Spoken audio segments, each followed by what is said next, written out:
like to try something new. Those of you who are able, please stand up. Okay, so I'm going to name some names. When you hear a name that you don't recognize, you can't tell me anything about them, I'd like you to take a seat and stay seated. The last person standing, we're going to see what they know, okay? All right. Eric Garner. Mike Brown. Tamir Rice. Freddie Gray. So those of you who are still standing, I'd like you to turn around and take a look. I'd say half to most of the people are still standing. So let's continue. Michelle Cusseau.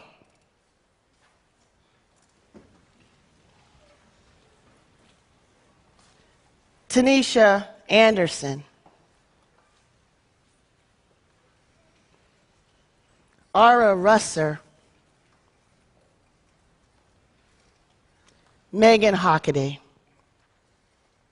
So if we look around again, there are about 4 people still standing. And actually, I'm not going to put you on the spot. I just say that to encourage transparency, so you could be seated.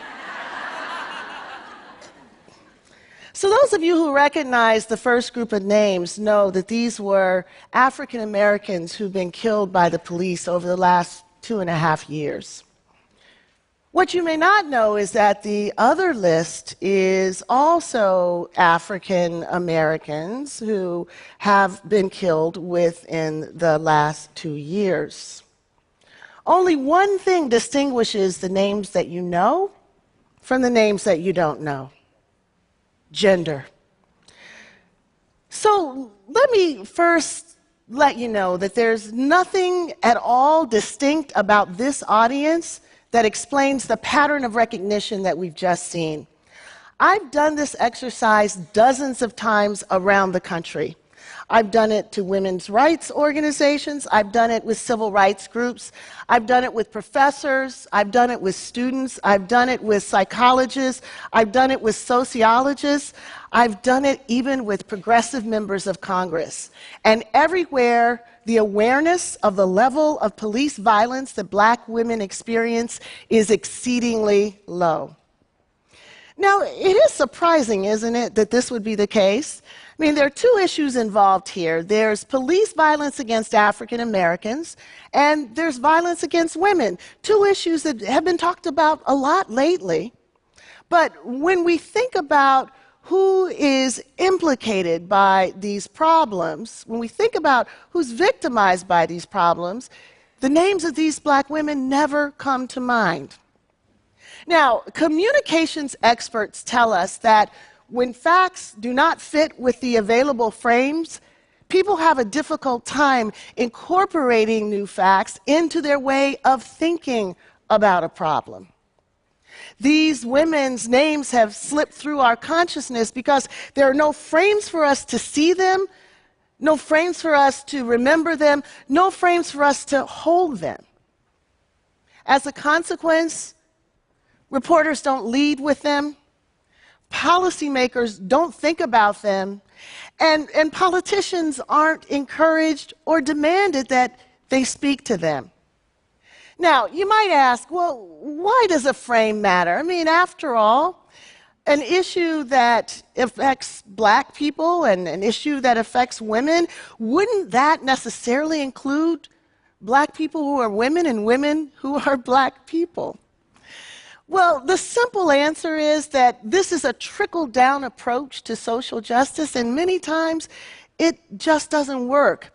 Without frames that allow us to see how social problems impact all the members of a targeted group, many will fall through the cracks of our movements, left to suffer in virtual isolation.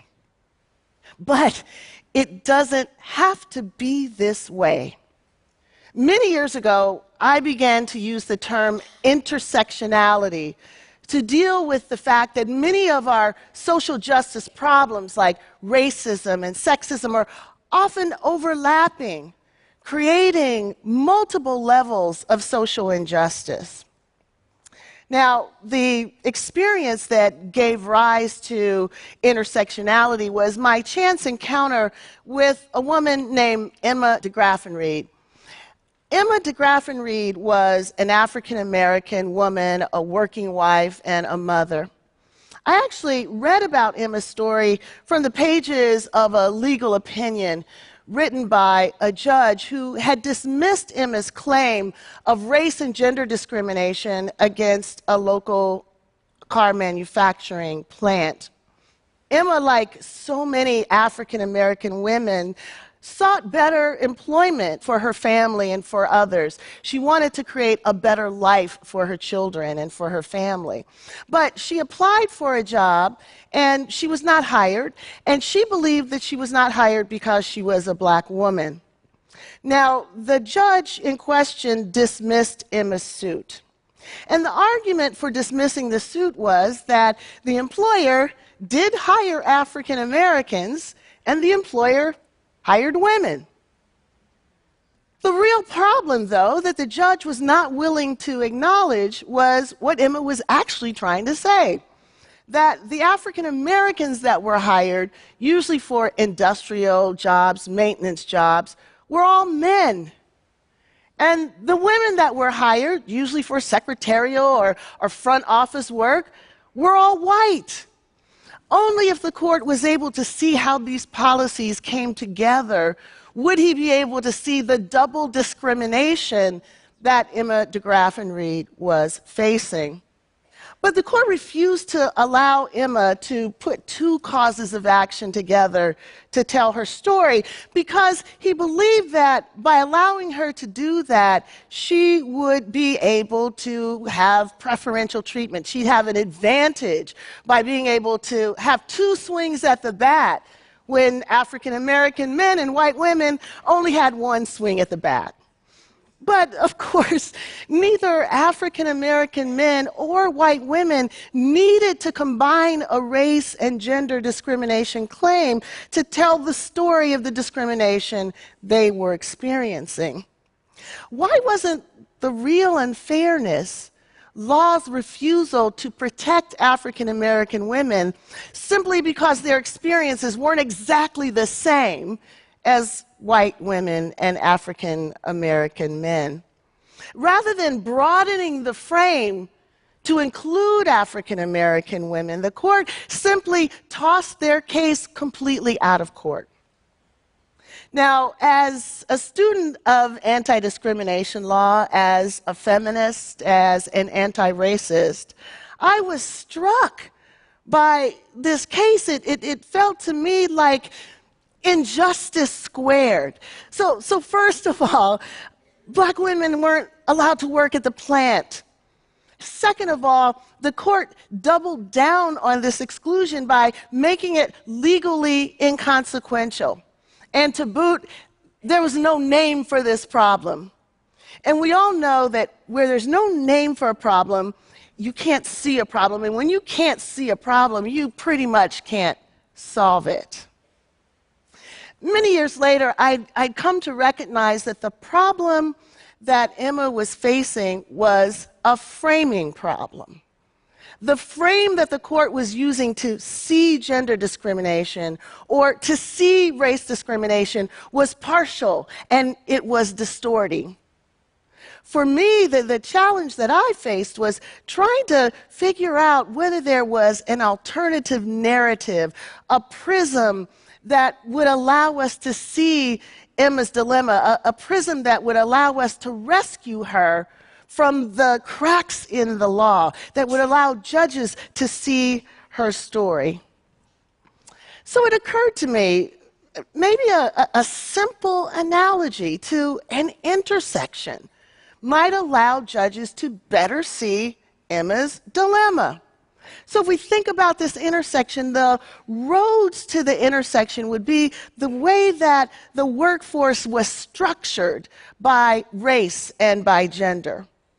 And then the traffic in those roads would be the hiring policies and the other practices that ran through those roads. Now, because Emma was both black and female, she was positioned precisely where those roads overlapped, experiencing the simultaneous impact of the company's gender and race traffic.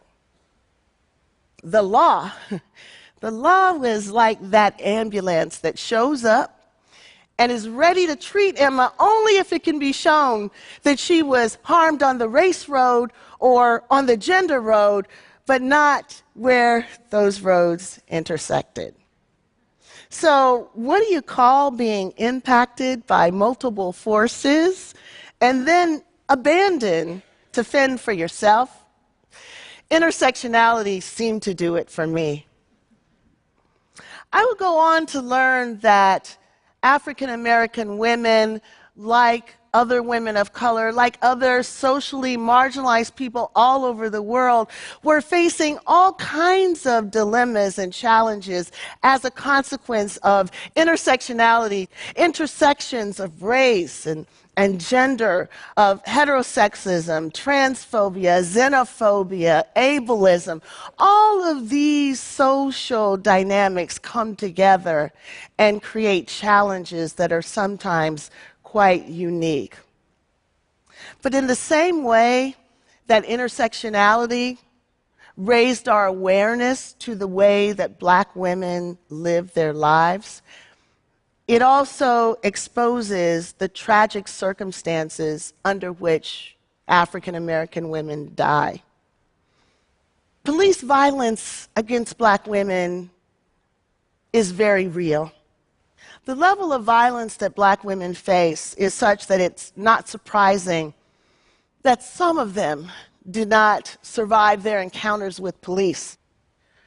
Black girls as young as 7, great-grandmothers as old as 95 have been killed by the police. They've been killed in their living rooms, in their bedrooms. They've been killed in their cars. They've been killed on the street. They've been killed in front of their parents, and they've been killed in front of their children. They have been shot to death. They have been stomped to death. They have been suffocated to death. They have been manhandled to death. They have been tasered to death. They've been killed when they've called for help. They've been killed when they were alone, and they've been killed when they were with others.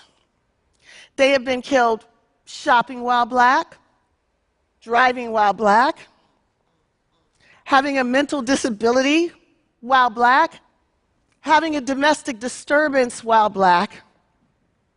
They've even been killed being homeless while Black.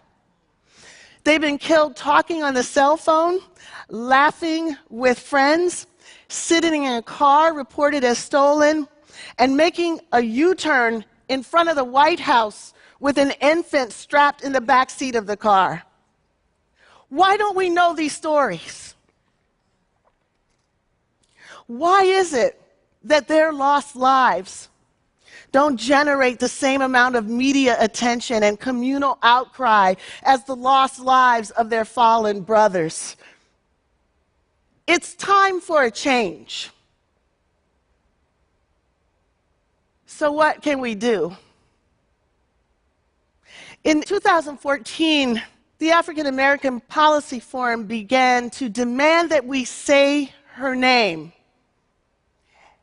at rallies, at protests, at conferences, at meetings, anywhere and everywhere that state violence against Black bodies is being discussed. But saying her name is not enough. We have to be willing to do more. We have to be willing to bear witness to the often painful realities that we would just rather not confront, the everyday violence and humiliation that many Black women have had to face. Black women across color, age, gender expression, sexuality, and ability.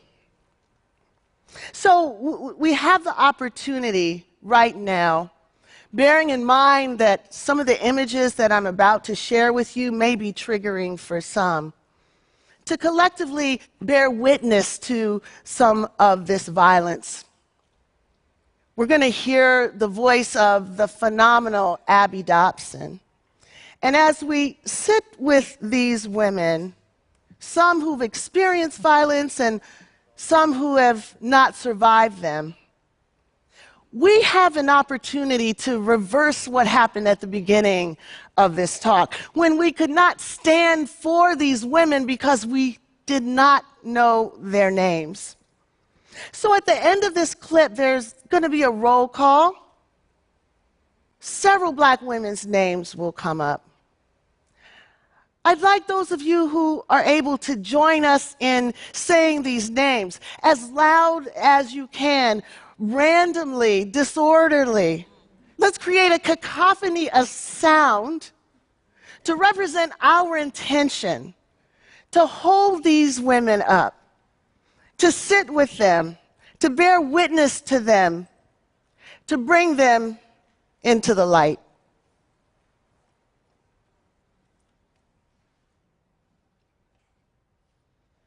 Say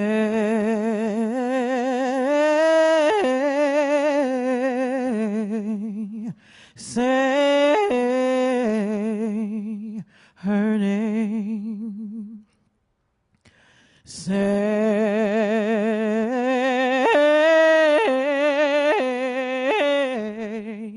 Say her name. Oh,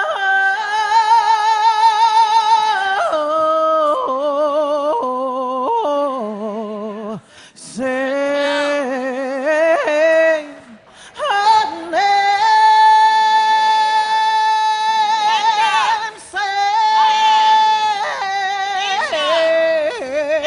her name.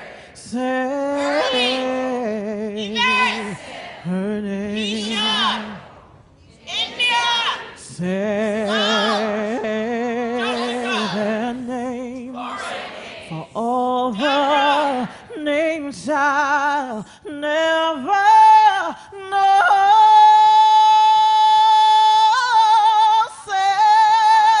I asked Sharon Jones, Janisa Fonville, Catherine Johnson, Kayla Moore, Michelle Cassell, Rakia Boyd, Shelley Frey, Tarika Yvette Smith.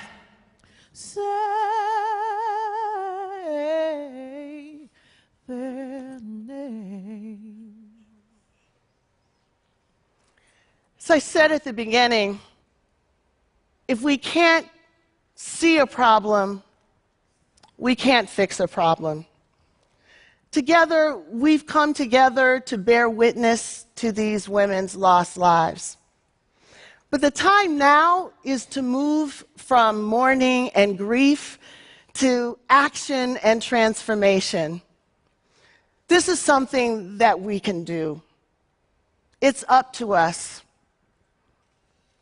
Thank you for joining us. Thank you.